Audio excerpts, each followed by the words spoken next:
बिस्मिल्लाहिर्रहमानिर्रहीम, अस्सलाम वालेकुम। अच्छा जी स्टूडेंट्स, हमने लास्ट जो सा है वो वेलोसिटी, स्पीड और टाइम एक्सेलरेशन, इन तीनों की स्लाइड्स हमने देखी थी एमडी कैट के लेक्चर की। आज का हमारा ये लेक्चर 1 का ही कंटिन्यू है और इसमें अब हम ग्राफ को देखेंगे। डिस्प्लेसमेंट टाइम ग्राफ क्या होता है और स्पीड टाइम ग्राफ क्या होता है। हमारी बुक पे 3 ग्राफ गिवन है, लेकिन जब आपको एमटी कैट में क्वेश्चन आते हैं तो वो ग्राफ कभी आपने देखे नहीं होते। तो जितने ग्राफ पॉसिबल हैं वो सारे टेबल की सूरत में जो सा है वो यहाँ पर आपके सामने एक्सप्लेन किए जाएंगे और आपको समझाए जाएंगे। तो आप लोगों ने चैनल को सब्सक्राइब करना है और फेसबुक पेज पर भी आप लोगों को ये सारा डाटा अवेलेबल होगा। इस हवाले से आपको कोई भी क्वेरी या कोई क्वेश्चन है तो आप मुझे मेल कर सकते हैं। ये ईमेल आईडी जो सी है वो आप इस्तेमाल करेंगे मेल करने के लिए। सबसे पहला graph straight line horizontal with time axis, ठीक है। हॉरिजॉन्टल विद टाइम एक्सिस के साथ ये स्ट्रेट लाइन है, इसका मतलब है कि डिस्प्लेसमेंट कांस्टेंट है।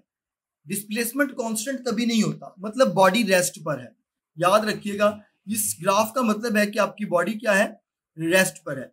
स्लोप इस ग्राफ की 0 है, वेलोसिटी 0 है, एक्सेलरेशन 0 है, क्योंकि बॉडी ही आपकी क्या है, रेस्ट पर है।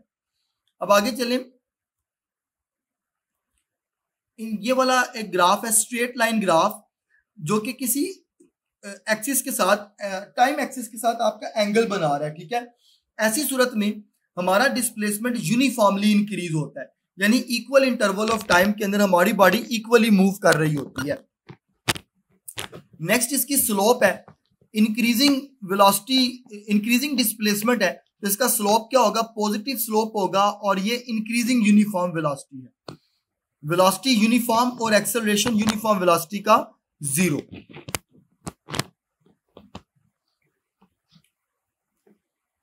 थर्ड ग्राफ आपके पास ये वाला है, डिस्प्लेसमेंट डिक्रीजिंग है, यानी अगर कोई कार मूव कर रही है तो अब आपने उसकी ब्रेक अप्लाई की, तो ब्रेक अप्लाई करने के बाद उसका जो डिस्प्लेसमेंट है वो कम तय होना शुरू हो जाएगा विद रिस्पेक्ट टू टाइम।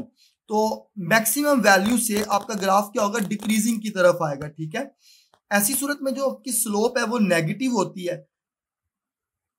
लेकिन डिस्प्लेसमेंट आपका इंक्रीजिंग ही रहेगा, ठीक है, यानी बढ़ता जा रहा है। ऐसा नहीं होगा कि आपने गाड़ी की ब्रेक अप्लाई की तो डिस्प्लेसमेंट जो सा है वो 0 हो जाएगा एकदम से। Displacement with the passage of time decrease होगा, लेकिन उसकी वैल्यू क्या है, वो कम होनी शुरू हो जाएगी। आपकी वेलोसिटी इस सूरत में भी यूनिफॉर्म होगी और एक्सेलरेशन इस सूरत में भी आपका क्या होगा, 0 होगा। आगे चले, नेक्स्ट ग्राफ देखें, ये कर्व्ड ग्राफ है, ये इंक्रीजिंग नॉन यूनिफॉर्म डिस्प्लेसमेंट का ग्राफ है। इसकी स्लोप भी क्या होगी, non uniformly increasing, velocity positive velocity है, पॉजिटिव इंक्रीजिंग वेलोसिटी होगी। जब इंक्रीजिंग पॉजिटिव वेलोसिटी है तो एक्सेलरेशन भी आपके पास पॉजिटिव एक्सेलरेशन आएगा। अब ये कॉन्सेप्ट वेलोसिटी और एक्सेलरेशन की आपने पढ़ ली है, तो यहाँ पर अप्लाई करना आप लोगों के लिए आसान होगी कि बॉडी का जो वेलोसिटी है वो इंक्रीजिंग है तो उसका एक्सेलरेशन पॉजिटिव कहलाएगा। और नॉन यूनिफॉर्म का मतलब है कि displacement is not equal in all interval of time. Next ये एक ग्राफ है, ये ग्राफ भी इंक्रीजिंग डिस्प्लेसमेंट का है, लेकिन इस सूरत में एक्सेलरेशन आपका नेगेटिव है। तो ये एक स्पेसिफिक केस है कि डिस्प्लेसमेंट इंक्रीजिंग है लेकिन एक्सेलरेशन नेगेटिव है और वेलोसिटी भी क्या है, डिक्रीजिंग है। कार वाली एग्जांपल मैंने आपको दी कि जब आप ब्रेक अप्लाई करते हैं तो कुछ टाइम के बाद जाकर आपकी गाड़ी रुकती है, तो उस सूरत के अंदर जो सा है वो आपकी एक्सेलरेशन नेगेटिव रहता है, वेलोसिटी डिक्रीजिंग होती है, लेकिन आपका जो डिस्प्लेसमेंट है वो इंक्रीज होता है नॉन यूनिफॉर्मली। स्लोप भी आपकी क्या होती है, इस सूरत में डिक्रीजिंग होती है और पॉजिटिव स्लोप आगे बढ़ती है। नेक्स्ट आपके पास ये ग्राफ है, ये ग्राफ है डिक्रीजिंग नॉन यूनिफॉर्म का। इंक्रीजिंग यूनिफॉर्म स्लोप नेगेटिव और वेलोसिटी आपकी इंक्रीजिंग रहेगी और एक्सेलरेशन इसमें आपका रहेगा पॉजिटिव। डिस्प्लेसमेंट टाइम ग्राफ आखिरी है, अगर डिस्प्लेसमेंट नॉन यूनिफॉर्मली डिक्रीज कर रहा है, एक ये केस बनता है, ठीक है। इस सूरत में भी एक्सेलरेशन आपका नेगेटिव होगा, वेलोसिटी आपकी डिक्रीजिंग रहेगी और स्लोप आपकी नेगेटिव होगी। इससे पहले ऊपर वाले जो मैंने आपको ग्राफ बताया उसमें ये देखें, ये पॉजिटिव स्लोप का ग्राफ है और ये ग्राफ जो है वो आपके पास नेगेटिव स्लोप का है। तो दोनों में डिफरेंस है, दोनों सूरतों के अंदर वेलोसिटी क्या रहेगी, डिक्रीजिंग, और एक्सेलरेशन क्या रहेगा, नेगेटिव। इस सूरत में क्या फर्क है, इनिशियल वेलोसिटी आपकी 0 से स्टार्ट हो रही है, लेकिन यहां पर आपकी इनिशियल वेलोसिटी कुछ ना कुछ होगी ये कुछ ना कुछ मैक्सिमम डिस्प्लेसमेंट है और वहां से ग्राफ नीचे डाउनवर्ड की तरफ मूव करते हुए जीरो की तरफ आ रहा है। तो ये बुनियादी डिफरेंस है इन दोनों ग्राफ में। स्टूडेंट इसको कंफ्यूज करते हैं बहुत ज्यादा, तो ये मैंने यहाँ पर इसका डिफरेंस आपको एक्सप्लेन कर दिया है। अब आपके पास है velocity time graph. Velocity time graph again straight line parallel to the time axis, constant velocity, slope zero है, चेंज इन वेलोसिटी जीरो है, तो एक्सेलरेशन भी क्या आएगा, जीरो आएगा। स्ट्रेट लाइन ग्राफ है इंक्रीजिंग वेलोसिटी का, वेलोसिटी यूनिफॉर्मली इंक्रीज कर रही हो तो स्ट्रेट लाइन आता है। इस सूरत में जो स्लोप है वो पॉजिटिवली इंक्रीज होती है। चेंज इन वेलोसिटी यूनिफॉर्म होगी, हर इंटरवल पर इक्वल डिस्प्लेसमेंट चेंज होगा पर यूनिट सेकंड, तो वेलोसिटी भी क्या रहेगी, यूनिफॉर्म। और यूनिफॉर्म वेलोसिटी का एक्सेलरेशन आपके पास हमेशा पॉजिटिव होता है। ये आपके पास ग्राफ है वेरिएबल वेलोसिटी का, बॉडी इंक्रीज कर रही है विद अ वेरिएबल वेलोसिटी, तो स्लोप इंक्रीजिंग नॉन यूनिफॉर्मली, तो चेंज इन वेलोसिटी इंक्रीजिंग, तो एक्सेलरेशन भी क्या होगा, पॉजिटिव। नेक्स्ट आपके पास इस तरह का ग्राफ है। ये ग्राफ बेटा इंक्रीजिंग नॉन यूनिफॉर्म वेलोसिटी का है, लेकिन इसमें आपकी स्लोप डिक्रीजिंग है। स्लोप डिक्रीजिंग का मतलब है कि नेगेटिव एक्सेलरेशन है, direction of velocity and acceleration are opposite. Change in velocity कभी भी जीरो नहीं होती, वो पॉजिटिव होती है, क्योंकि हम फाइनल वैल्यू माइनस इनिशियल की बात करते हैं। तो यहाँ पर ये वो वाले ग्राफ बनेंगे जिनका वेलोसिटी और एक्सेलरेशन एक दूसरे के ऑपोजिट होगा डायरेक्शन के अंदर, यानी वेलोसिटी तो आपकी इंक्रीजिंग होगी लेकिन एक्सेलरेशन क्या होगा, डिक्रीजिंग। तो ये वही केस है जिसमें आप गाड़ी में कुछ टाइम के बाद ब्रेक अप्लाई करते हैं। अच्छा, ये वाला पॉइंट बड़ा इंपॉर्टेंट है। ये graph vertical straight line parallel to the velocity axis, या फिर ये ऐसे भी आता है कि vertical straight line perpendicular to the time axis. ये 90 का एंगल बन रहा है और वेलोसिटी के साथ ये क्या है, पैरेलल है। तो बेटा ये टाइम इन्फिनिटी करता है। जब टाइम आपका इन्फिनिट हो जाए, ऐसा कभी प्रैक्टिकली पॉसिबल नहीं है, तो ये आपके पास आइडियल केस है। इस सूरत में आपका वेलोसिटी चेंज, एक्सेलरेशन सारे क्या होते हैं, इन्फिनिटी होते हैं। अब इनसे रिलेटेड कुछ एमसीक्यूज है। A car is moving with increasing speed as its velocity time graph is perpendicular to time axis, so acceleration will be infinity। ये अभी रिसेंटली एक पॉइंट मैंने इसी लेक्चर में शेयर किया। परपेंडिकुलर अगर ग्राफ है टाइम एक्सिस के, तो उसमें टाइम आपका जीरो है, टाइम आपका क्या आएगा, इन्फिनिटी आएगा, तो सारी आपकी वैल्यूज कहाँ चली जाएंगी, इन्फिनिटी में आ जाएंगी। ठीक है। नेक्स्ट आपके पास एमसीक्यूज है। When a body moves with a constant acceleration the velocity time graph is straight line. Body जब इक्वली इंटरवल से मूव कर रही है तो उसका स्ट्रेट लाइन आंसर आता है। If a slope of velocity time graph gradually decrease then body is said to be moving with negative acceleration. Negative acceleration है, वेलोसिटी टाइम ग्राफ में स्लोप डिक्रीजिंग है, तो इसका मतलब है नेगेटिव स्लोप है। नेगेटिव स्लोप हमेशा नेगेटिव एक्सेलरेशन को डिफाइन कर रही होती है।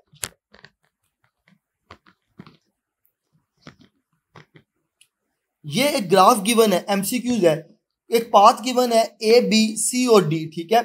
अब इसमें आपने बताना है कि particle shows distance time graph as shown in figure, the maximum instant velocity of particle is around. ये डिस्प्लेसमेंट टाइम ग्राफ है, ये डिस्टेंस टाइम ग्राफ कह सकते हैं आप। ठीक है। यहां पर ये करेक्शन है, ये डिस्टेंस टाइम ग्राफ है। तो इस डिस्टेंस टाइम ग्राफ में आपने बताना है कि किस इंस्टेंट के ऊपर जो है वो आपकी वेलोसिटी, इंस्टेंट वेलोसिटी मैक्सिमम होगी। इंस्टेंट वेलोसिटी निकालने के लिए आपको हर पॉइंट पे क्या करना पड़ेगा, स्लोप निकालनी पड़ेगी। ठीक है। ए पॉइंट बिल्कुल स्टार्टिंग पॉइंट है और बी पॉइंट देखें, यहां पर आपके पास जो सरफेस आपको बड़ी इंक्लाइन लग रही है। सी पॉइंट पर अगेन ये थोड़ी सी कर्व हो रही है और स्ट्रेट लाइन के करीब आ रही है, और डी पर जो है वो ऑलमोस्ट स्ट्रेट हो चुकी हुई है। तो स्ट्रेट लाइन का स्लोप जीरो होता है, तो इंक्लाइन का स्लोप आपके पास क्या आएगा, मैक्सिमम आएगा। तो angle of slope is a measure of magnitude, it can be measure at any point by along the tangent. तो जब आप ए पर टेंजेंट ड्रॉ करेंगे तो कुछ इस तरह से टेंजेंट आएगा, वो ए के अलोंग जो टेंजेंट है ये वाले पॉइंट पे ये वाला टेंजेंट बनेगा। ठीक है। और बी के अलोंग जब आप टेंजेंट ड्रॉ करेंगे वो इस तरह से ये वाला टेंजेंट बनेगा। और इसी तरह इसको दोबारा देखें आप, ए के अलोंग जो टेंजेंट है वो आपका कुछ ये वाला टेंजेंट बनेगा। ठीक है। और येलो कलर से हम बी का टेंजेंट बनाते हैं तो वो ये वाला टेंजेंट आएगा। यही दो एंगल्स हैं जहां पर हमें ग्राफ मैक्सिमम मिलेगा, ठीक है। सी का टेंजेंट जो सा है वो ऑलमोस्ट पैरेलल होगा और डी का टेंजेंट भी जो सा है वो स्ट्रेट लाइन में आएगा। तो बी पॉइंट के ऊपर जो सा है वो स्लोप का एंगल सबसे ज्यादा है, तो बी पॉइंट पर इंस्टेंट वैल्यू भी क्या होगी, मैक्सिमम होगी। ये करेक्शन कीजिएगा, बी पॉइंट पर इंस्टेंट वैल्यू आपकी क्या होगी, मैक्सिमम होगी, क्योंकि स्लोप यहां पर मैक्सिमम है। ये एक बहुत ट्रिकी एमसीक्यूज है ग्राफिकल रिप्रेजेंटेशन का। ये ऐसे एमसीक्यूज आते भी होते हैं ग्राफ के एमटीकैट में। Graph shows that car is moving with different speed in different interval of time, what should be the distance travelled by car in second interval, ठीक है। पहला इंटरवल जो सा है उसमें अगर आप देखें तो कार ने स्ट्रेट मूव किया विद कांस्टेंट वेलोसिटी। दूसरे इंटरवल पर कार यूनिफॉर्म इंक्रीजिंग वेलोसिटी से मूव कर रही है, तो वो कहता है इस इंटरवल पर डिस्टेंस कैलकुलेट करके बताएं कितना होगा। तो अगर आपको याद हो फर्स्ट ईयर में आपने ये बात पढ़ी थी, velocity time graph is numerically equal to the area covered by the body under the graph. तो वेलोसिटी टाइम ग्राफ में आपने सेकंड इंटरवल पर देखना है ये कौन सी शेप बन रही है। तो सिर्फ सेकंड इंटरवल की अगर बात करें तो ये आपके पास सारी की सारी ट्रायंगल बनती है। तो इस ट्रायंगल का अगर आप एरिया निकाल लेते हैं तो वो आपके पास क्या आएगा, distance travelled by the car in second interval. Area of a triangle क्या होता है, 1/2 बेस इंटू परपेंडिकुलर। हमारी सूरत में बेस किसके बराबर है, वो बेस 1 से शुरू होती है और 3 पे खत्म होती है, तो 3 - 1 2 आएगा। और परपेंडिकुलर क्या है, 6 से शुरू होता है 2 पे, क्योंकि सिर्फ सेकंड इंटरवल की बात कर रहे हैं। तो 6 - 2 आपके पास आ जाएगा परपेंडिकुलर। तो 1/2 2 × 4 आंसर आपके पास आएगा 4 किलोमीटर। तो इस तरह आपसे वो किसी भी इंटरवल का आंसर देखिए। ए पार्ट में क्या है, particle start with a certain velocity but the motion is retarded and finally stop. दूसरा है जी, velocity of a particle is constant through. Velocity of a particle कभी आपके पास कांस्टेंट नहीं हो सकती, अगर कांस्टेंट होते हो आपके पास डिस्प्लेसमेंट स्ट्रेट लाइन है। सी पार्ट आपके पास क्या है, acceleration of a particle is constant through out. Acceleration constant है तो वेलोसिटी यूनिफॉर्म होगी और अगेन उसका ग्राफ स्ट्रेट लाइन आएगा, तो ये भी करेक्ट आंसर नहीं है। Particle start with a velocity, the motion is accelerated and finally particle moves with constant velocity। अब इसकी ये वाली स्टेटमेंट देखें, यहीं से आपको बात पता चल जाएगी, कांस्टेंट वेलोसिटी से फाइनली मूव कर रहा है, तो यहां पर फिर ये ग्राफ इन्फिनिट होना चाहिए था, ये रुकना नहीं चाहिए था। तो करेक्ट आंसर क्या है, particle start with certain velocity, ये सर्टेन वेलोसिटी से पार्ट करता है। मोशन इज रिटार्डेड, मोशन के अंदर डिफरेंस आता है। रिटार्डेड का मतलब है कि मोशन डिस्टर्ब होती है, तो इसका मतलब है कि ग्राफ डिस्प्लेसमेंट का क्या होगा, कर्व होगा। और फाइनली पार्टिकल स्टॉप, तो इस पॉइंट पे पार्टिकल ने क्या किया, स्टॉप कर लिया, तो इसका करेक्ट आंसर आपके पास आएगा अल्फा। तो इस तरह से एमसीक्यूज बेसिकली आपने ग्राफ्स को रीड करना होता है। तो ये सारे आप ऊपर जो मैंने ग्राफ आपको बताए हैं, अगर वो आपको तैयार होंगे तो फिर ये एमसीक्यूज इस किस्म के आपके लिए क्या होंगे, आसान होंगे। अच्छा जी, अब ये स्पेशल वर्टिकल मोशन है आपके पास। स्पेशल वर्टिकल मोशन दो तरह से आपके पास है, अगर बॉडी को वर्टिकली स्ट्रेट अपवर्ड थ्रो किया जाए और या बॉडी को वर्टिकली ड्रॉप किया जाए स्ट्रेट, तो ये आपके पास वर्टिकल मोशंस हैं दो। एक सूरत में आप इंपल्स लगाते हैं, बॉडी को थ्रो करते हैं, दूसरी सूरत में आप इंपल्स नहीं लगा रहे हैं, आप बॉडी को फ्रीली फॉल ड्रॉप कर रहे हैं। दोनों सूरतों में इक्वेशन ऑफ मोशंस में चेंज आएगा। एक फ्रीली फॉल बॉडी है, इस सूरत में इनिशियल वेलोसिटी 0 नहीं होगी और एक्सेलरेशन आपका नेगेटिव g होगा, क्योंकि आप अपवर्ड डायरेक्शन में जा रहे हैं। इक्वेशन ऑफ मोशन आपकी क्या होगी, नेगेटिव साइन आ जाएगा, Vf = Vi - Gt। और थर्ड इक्वेशन ऑफ मोशन जो सी है उसमें भी g के साथ आपका नेगेटिव साइन आएगा, -2gs = Vf² - Vi²। अगर body vertically straight downward throw की जाती है तो ऐसी सूरत में फ्रीली फॉल के अंदर इनिशियल वेलोसिटी 0, एक्सेलरेशन पॉजिटिव, तो इक्वेशन ऑफ मोशन जो सी है वो क्या होगी, Vf = Gt और Vf = √2gh। ये खैर इक्वेशन ऑफ मोशन के अंदर केस मैं पहले भी डिस्कस कर चुका हूँ, आप पहले लेक्चर के अंदर उसको डिटेल से देख सकते हैं। यहाँ पर एक एमसीक्यूज आपको बता देता हूँ कि बॉडी जो सी है वो वर्टिकल हाइट h से डिस्कस करती है, h = 3 मीटर से वो डाउनवर्ड मूव कर रही है, तो उसकी final velocity before touching the ground बताएं। तो देखिए h की वैल्यू 3 है, g की वैल्यू आप 10 लगाएंगे, 30 × 20 आपके पास आंसर आ जाएगा √60 का। तो बच्चे ये कंफ्यूज होते हैं कि सिर्फ हाइट गिवन है और वेलोसिटी निकालने को कहा गया है, तो हाइट का वेलोसिटी के साथ क्या रिलेशन है। तो वो ये वाला आप इक्वेशन ऑफ मोशन वाला कॉन्सेप्ट इस्तेमाल करते हैं और यहाँ से आप जो सा है वो उसकी वेलोसिटी कैलकुलेट करते हैं। तो ये ट्रिकी एमसीक्यूज हैं जो आप लोगों ने सॉल्व करने होते हैं। फ्रीली फॉल बॉडी में वेलोसिटी जीरो होती है, तो second equation of motion use करेंगे, s is equal to 1/gt square और डिस्टेंस कवर्ड इन nth सेकंड, s is equal to g by 2 2n minus 1। पहले लेक्चर के अंदर इस स्लाइड से रिलेटेड मैंने कुछ एमसीक्यू सॉल्व किए हुए हैं, वो मैं यहाँ पर हिंट दे देता हूँ आपको। आप पहले लेक्चर में जाकर कहीं मिड में देखेंगे तो आपको एमसीक्यूज मिल जाएंगे। बॉडी फ्रीली फॉल डाउन करती है, टोटल टाइम जमीन पर टकराने का 3 सेकंड का है, तो उसमें बताएं उसने कितना डिस्टेंस कवर किया। तो आप s is equal to 1/2 gt square इस्तेमाल करेंगे। 3 का स्क्वायर 9, 10 आपके पास आ जाएगा 90, 90 को 2 से डिवाइड करेंगे तो टोटल डिस्टेंस आपके पास आएगा 45 मीटर। ये एक एमसीक्यूज है। एक एमसीक्यूज ये है कि 1 सेकंड गुजर गया, दूसरा सेकंड भी गुजर गया, एक से लेकर दूसरे सेकंड के दरमियान में उसने कितना फासला तय किया है nth सेकंड के अंदर। तो फिर आप ये फार्मूला इस्तेमाल करेंगे, 10 divided by 2 is equal to 2n minus 1। तो सेकंड इंटरवल है 4 आ जाएगा, 4 माइनस 1 आपके पास 3 आएगा, 3 को आप 30 से मल्टीप्लाई करें, 10 से 30 आएगा डिवाइडेड बाय 2, तो आंसर आपके पास आ जाएगा 15। तो ये स्लाइड भी आप लोगों के लिए बड़ी इंपॉर्टेंट है, एमडी कैट के बच्चों के लिए। स्पेशल वर्टिकल मोशन और फ्री फॉल बॉडी के अंदर बुनियादी फर्क ये है कि वर्टिकली मोशन के अंदर आपके पास आप बॉडी को थ्रो करते हैं, इनिशियल वेलोसिटी जीरो नहीं होती, और फ्रीली फॉल बॉडी में इनिशियल वेलोसिटी आपके पास क्या होती है, जीरो होती है। जितना कॉन्सेप्ट मैंने आपको बताए आपके सामने ये टेबल पे कंपाइल है। बॉडी वर्टिकली थ्रो की गई अपवर्ड, वी आई जीरो नहीं है, ए माइनस जी के इक्वल है क्योंकि अगेंस्ट द ग्रेविटी है। First equation of motion V F minus V I G T आएगा और ये आएगा minus 2as is equal to V F square minus V I square, ये जी होगा। वर्टिकली ड्रॉप्ड है तो इनिशियल वेलोसिटी जीरो है, एक्सेलरेशन पॉजिटिव होगा और वी एफ और थर्ड इक्वेशन ऑफ मोशन जो सी है वो आपके पास चेंज होकर कुछ इस तरह से बन जाएगी। और फ्रीली फॉल बॉडी के लिए आपके पास वी आई जीरो है, तो वी आई जीरो तो G zero, second equation of motion ये बनेगी। और अगर nth इंटरवल के लिए यूज करना है तो g बाय 2 2n माइनस 1 आ जाएगा। तो ये टेबल आप याद रख सकते हैं वैल्यूज को याद करने के लिए। ये ग्राफ देखिए आप, कुछ ग्राफ्स हैं, ये ग्राफ स्पेशल वर्टिकल मोशन के ग्राफ है। स्पेशल वर्टिकल मोशन में अगर आप याद करें तो बॉडी का डिस्टेंस तो इंक्रीजिंग ही है, डिस्टेंस तो चेंज नहीं हो रहा। ऊपर जा रही बॉडी फासला तय कर रही है, बॉडी नीचे आ रही फासला तय कर रही है, तो डिस्टेंस जो है वो आपका इंक्रीजिंग आएगा और ये कर्व जो है वो आपका ग्राफ बनेगा। डिस्प्लेसमेंट टाइम ग्राफ आपका क्या बनेगा, बॉडी अपवर्ड जाते हुए ग्राफ अपवर्ड और डाउनवर्ड जाते हुए ग्राफ डाउनवर्ड, तो ये 2 डायमेंशनल ग्राफ आपके पास बन जाएगा।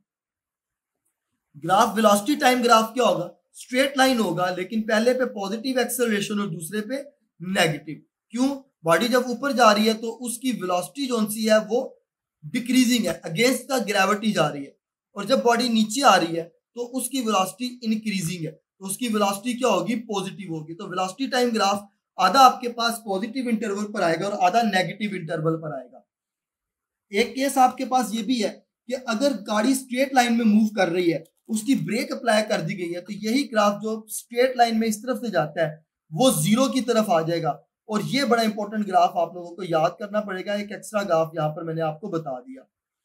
एक्सेलरेशन ग्राफ नेगेटिव जीटी आएगा स्पेशल वर्टिकल मोशन का।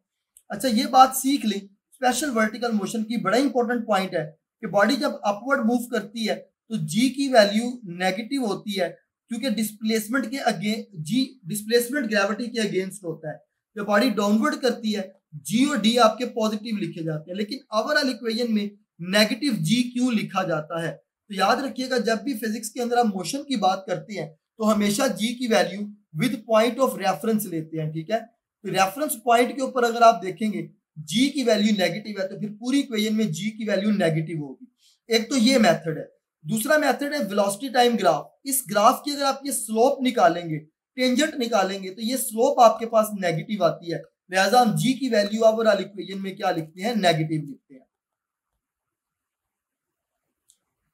अब आपके पास आते हैं Newton laws of motion. Newton के 3 बेसिक लॉज है, first, second and third law. ये बहुत आसान टॉपिक है।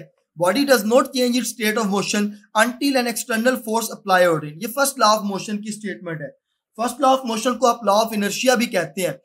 अर्थ के लिए अगर बात करें तो इनर्शियल फ्रेम ऑफ रेफरेंस में हम रहते हैं जहां पर एक्सेलरेशन जीरो है, और फर्स्ट लॉ ऑफ मोशन हमें फोर्स के बारे में बताता है कि फोर्स एग्जिस्ट करती है या नहीं, और सेकंड लॉ ऑफ मोशन हमें फोर्स की मैग्नीट्यूड कैलकुलेट करने का बताता है। अच्छा, फोर्स का फार्मूला आपके पास क्या है? F is equal to M A, force directly related to mass, directly related to acceleration and acceleration inversely related to mass. इससे रिलेटेड तीन कॉन्सेप्ट जो है वो नीचे टेबल में मौजूद है। अगर फोर्स मैस के डायरेक्टली रिलेटेड है तो इसका मतलब है आपने एक्सेलरेशन को कांस्टेंट किया हुआ है, तो रिलेशन आपके पास रेशो का ये बनेगा। एमसीक्यूज क्या आता है? Calculate the ratio of forces when acceleration is constant. तो F1 डिवाइडेड बाय F2 क्या आएगा? मैसेस के रेशियो के बराबर आएगा। अगर फोर्स एक्सेलरेशन के डायरेक्टली रिलेटेड है तो इसका मतलब है मैस को आपने कांस्टेंट किया हुआ है, तो रेशियो ऑफ एक्सेलरेशन क्या आएगी? फोर्सेस की रेशियो के इक्वल आएगी। और अगर आपने फोर्स को कांस्टेंट किया हुआ है तो एक्सेलरेशन से मैस की ratio inverse of the messes के बराबर आएगी। ठीक है, दोनों में रेशियो सेम है, लेकिन एक्सेलरेशन वाले केसेस में क्योंकि इनवर्स रिलेशन है तो रेशियो मैसेस के इनवर्स के बराबर आएगी। इनसे रिलेटेड एमडी कैट में आपको एमसीक्यूज आते हैं, तो ये पॉइंट भी आप लोग अपनी डायरीज के ऊपर नोट करेंगे, स्क्रीनशॉट लेके आप प्रिंट आउट ले सकते हैं। Action and reaction are always equal but opposite in direction. Third law of motion है एक्शन और रिएक्शन हमेशा दो डिफरेंट बॉडीज के ऊपर होते हैं, और all forces in nature on the pair form.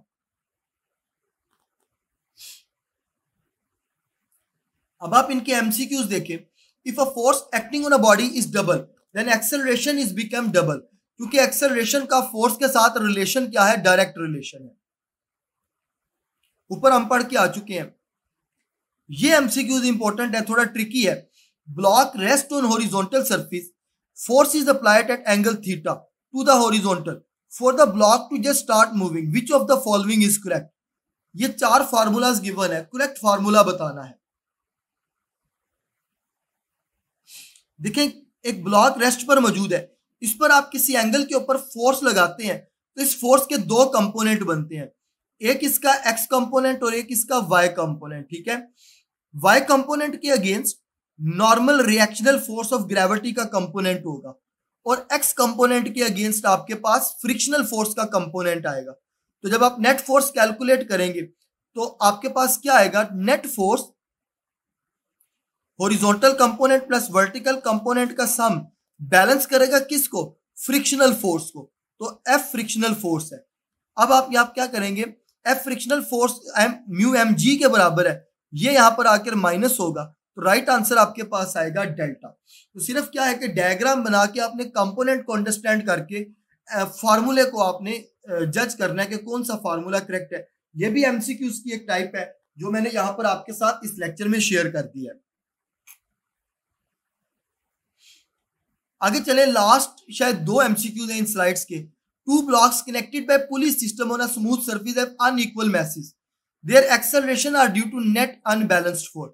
चले यहां पर ये मैं बता देता हूं, 9th क्लास की बुक जो सी है उसमें आपने ये दो कॉन्सेप्ट पढ़े थे। टेबल के ऊपर पुली लगाएं, एक मैस को टेबल पे हैंग करें और एक मैस को नीचे हैंग करें, तो यहाँ पर जो टेंशन T1 है और यहाँ पर जो टेंशन है वो T2 है। दोनों की वजह से एक्सेलरेशन क्या होगा और दोनों की वजह से टेंशन क्या होगी, तो ये काम मैं आप पे छोड़ता हूँ। ये 9th क्लास की किताब से जाकर दो फार्मूलाज अपनी बुक्स पे नोट कर लीजिएगा। इससे रिलेटेड भी एमडी कैट में पास्ट पेपर में एमसीक्यूज देखे हुए हैं। एक आपके पास के ये वाला है कि M2 ग्रेटर है M1 से, तो M2 और M1 को एक पुली के ऊपर हैंग किया गया हुआ है, तो दोनों सूरतों में एक्सेलरेशन और टेंशन फोर्स का फार्मूला क्या होगा। ये भी 9th क्लास के दो टॉपिक है, तो ये काम मैं आप पे छोड़ता हूँ। इसको आप खुद तैयार करेंगे, जाकर फार्मूलाज को नोट करेंगे, और फार्मूलाज जब आपको अच्छे तरीके से तैयार होंगे तो एमसीक्यूज फिर आप आसानी से सॉल्व कर सकते हैं। एमसीक्यूज में आप स्टक तब होते हैं जब आपको फार्मूलाज नहीं आते हैं। आगे चले, when a horse pools a cart the action and reaction pairs involve. तो हॉर्स बेसिकली ग्राउंड पर एक्शन करता है और ग्राउंड आपको रिएक्शन देती है। यहाँ पर ये पॉइंट सीखने वाला क्या है कि action and reaction are always opposite in direction and always on two different bodies. ये कॉन्सेप्ट है third law of equation of Newton से। यहाँ तक जो है वो आज का आपका लेक्चर जो क्लोज है। नेक्स्ट लेक्चर जो है वो इंशाल्लाह जल्द अपलोड किया जाएगा, जिसमें हम चैप्टर नंबर 3 के बाकी पोर्शन इंपल्स वाले और प्रोजेक्टाइल मोशन को पढ़ेंगे। ठीक है, अगर लेक्चर आपको अच्छा लगा तो चैनल को सब्सक्राइब करें, बेल आइकन के बटन को क्लिक करें ताकि नेक्स्ट आने वाली वीडियोस आपको मिल सकें और ये पूरी सीरीज जो सी है वो इससे आप भरपूर फायदा उठाएं।